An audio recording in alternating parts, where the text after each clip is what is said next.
जय श्री कृष्ण भक्तों कार्तिक महात्म्य का 13वां अध्याय इस प्रकार है। इतनी कथा सुनकर राजा पृथु ने कहा, हे महाराज, कृपा करके भगवान की पूजा का महात्म्य कहिए। तब नारद जी कहने लगे, हे राजन, जो हंसी में भी भगवान का भजन करता है वह परम पद को प्राप्त हो जाता है, परंतु जो श्रद्धा पूर्वक भजन करता है उसका तो कहना ही क्या। इस संबंध में हम तुमको एक पुराना इतिहास सुनाते हैं। कलिंद पर्वत पर बसे दीर्घपुर नाम के नगर में अति धर्मात्मा, प्रजा को पुत्र के समान पालन करने वाले सुबाहु नाम का एक राजा राज्य करता था।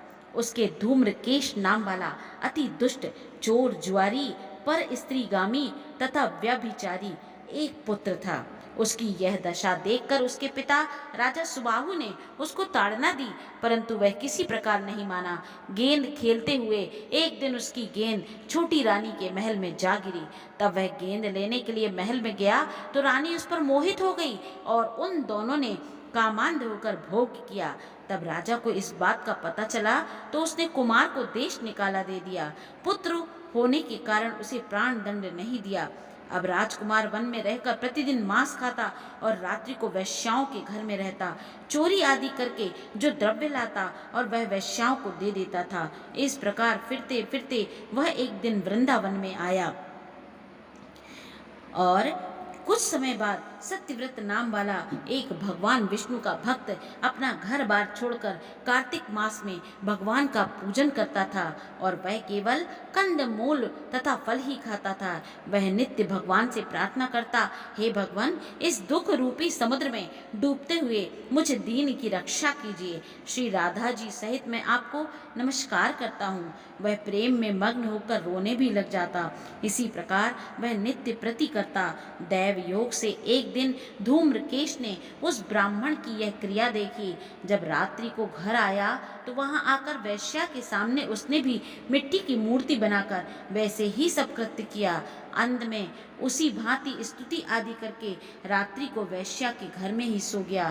दैव योग से राजा के दूत भी उसी समय वहां आ गए और उनके हाथ से धूम्रकेश वहां मारा गया और यमदूत उसको महापापी समझकर मारते हुए पकड़कर उसको यमराज के पास ले गए। उसको देखते ही यमराज खड़े हो गए और उसको पाद्य अर्घ्य आदि प्रदान किया। फिर अपने दूतों से कहा कि तुमको धिक्कार है, जब तुमसे हमारा कहना है कि विष्णु भक्तों को यहाँ पर मत लाओ, फिर धूम्रकेश को यहाँ पर क्यों लाए।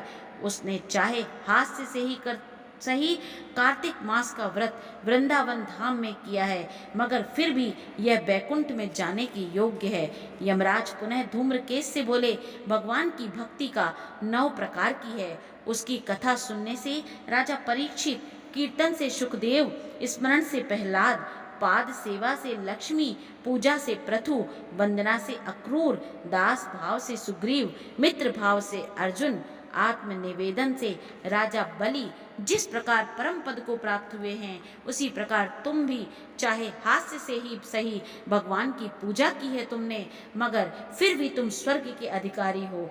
यद्यपि तुम अपने कर्मानुसार पहले नरक के अधिकारी थे, मगर अब बैकुंठ के अधिकारी हो।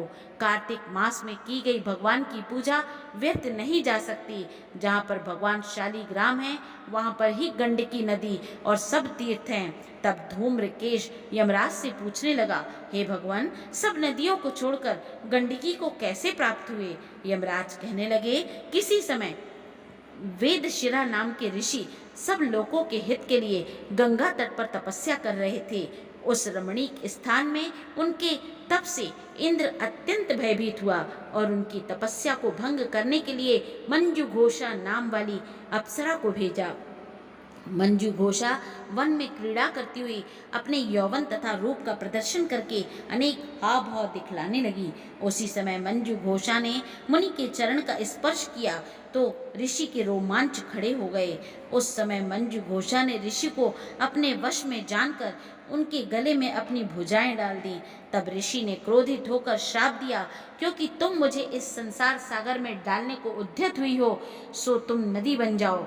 जब मंजू घोषा कहने लगी, हे मुनि, मैं श्राप योग्य नहीं हूँ, आप मुझे क्षमा कर दीजिए।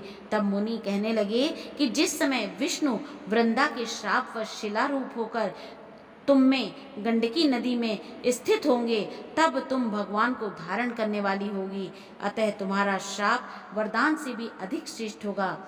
यमराज कहने लगे, हे राजकुमार, अब तुम विष्णु लोक को जाओ।